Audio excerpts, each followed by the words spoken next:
Traveler and Paimon. What a fantastic night! I'm still immersed in all the happiness and joy, like a candle floating on water. So are we, and that's why we're here to talk with you. Is there anything you want to know? After recent events, the Akasha can no longer function as it used to. I've given it some thought, and have decided to shut it down permanently. But this is definitely not a bad thing. Even from the beginning, I've been planning to shut it down. The Akasha's centralized administration of knowledge has always restrained people's curiosity and curtailed the number of paths available to them. I don't think this is good for Sumeru. Although people may initially feel a little uncomfortable with the loss of the Akasha, they will soon understand that this life is more suitable for them. And as for the future of Sumeru, I'm preparing to regain control of the academia.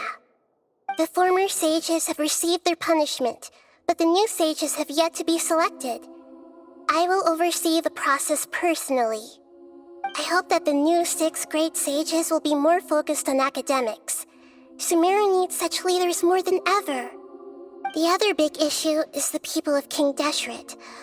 All the residents of the desert, in fact. They have been mistreated for far too long. I've already taken some measures to address this. It will take some time to rebuild everything, but no matter if it's culture, friendship, or trust, we will rebuild it. You mean, what happened after the doctor put you to sleep? Not exactly. The top-ranked Fatui Harbingers, up to number 3, possess power comparable to that of gods. I was no match for him in that kind of situation. However, in spite of the bad situation, I still managed to make a fair deal with the doctor. I'm sure you remember the entity that changed your fate, the Heavenly Principles. In fact, the Heavenly Principles has been quiet since the Conria disaster 500 years ago. I used this point as leverage against the doctor. I told him that the Heavenly Principles may be awakened if I destroy the Gnosis. Although it's just a bluff, he still fell for it.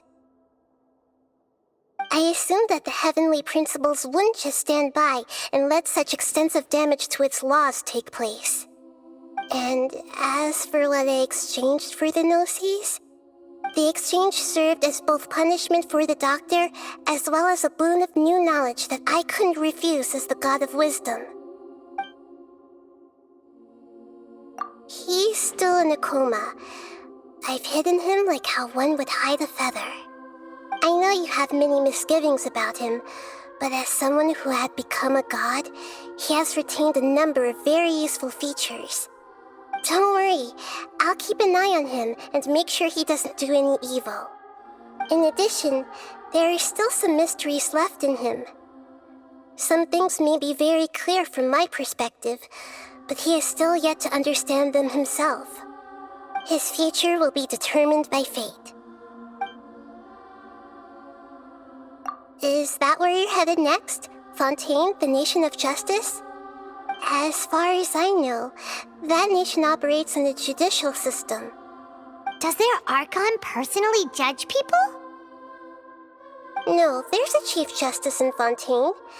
Generally speaking, the Hydra Archon, Focalor, won't preside over individual trials. However, even then, Focalor will still make herself present at just about every trial. It seems that she just likes to immerse herself in that sort of atmosphere.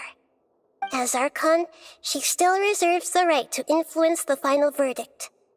Anyway, let's just say she's got, a very unique personality. Are you sure? Isn't there something else you haven't asked about yet? Huh? You mean... About your brother.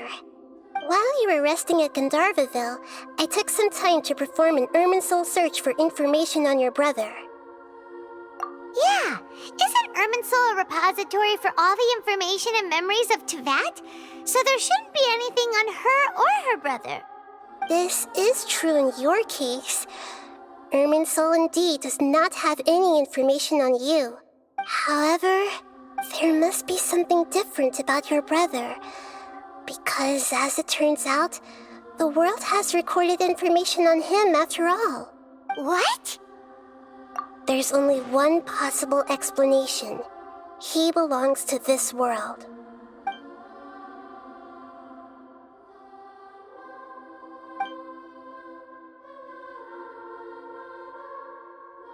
But nothing about this makes any sense! Wasn't this your first trip to Teyvat?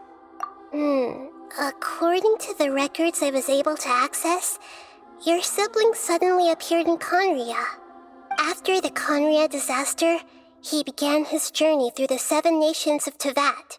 But just as his journey was about to reach its conclusion, the Irminsul records on him suddenly become fuzzy. What do you mean, fuzzy? Did something happen to him?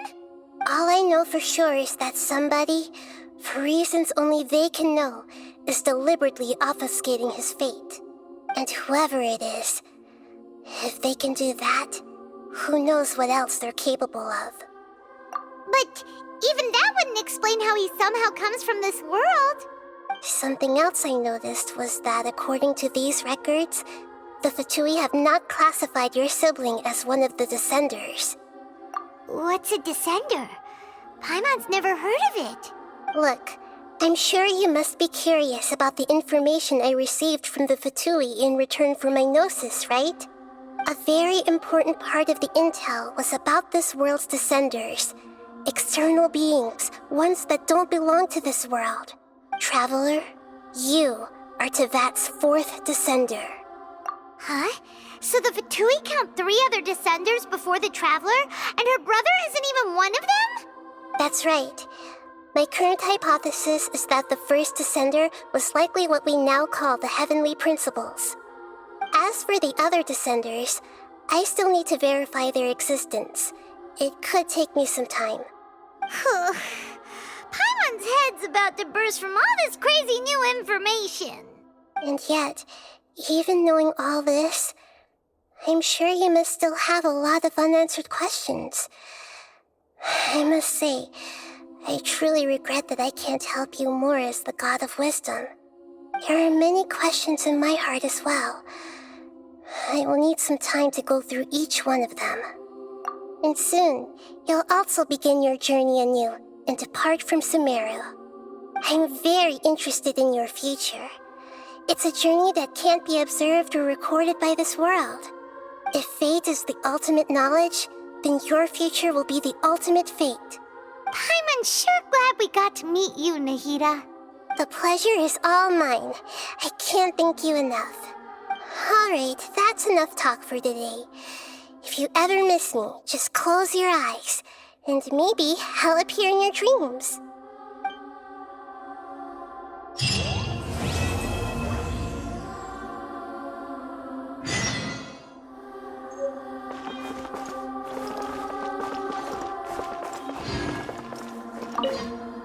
Is there anything you want to know?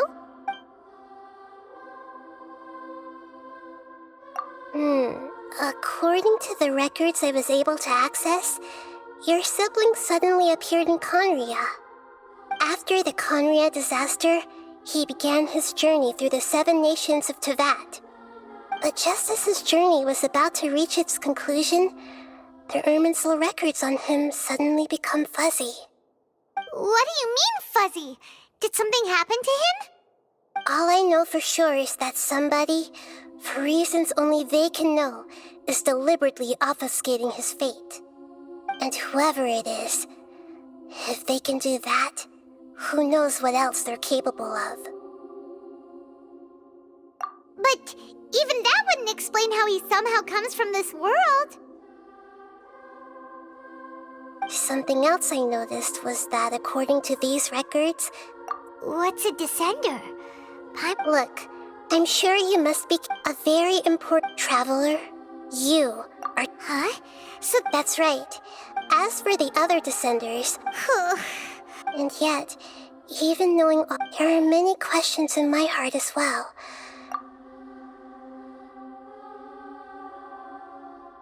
And soon, you'll also begin your... I'm very interested. If fate is the... I'm unsure. The pleasure is all... Alright, that's...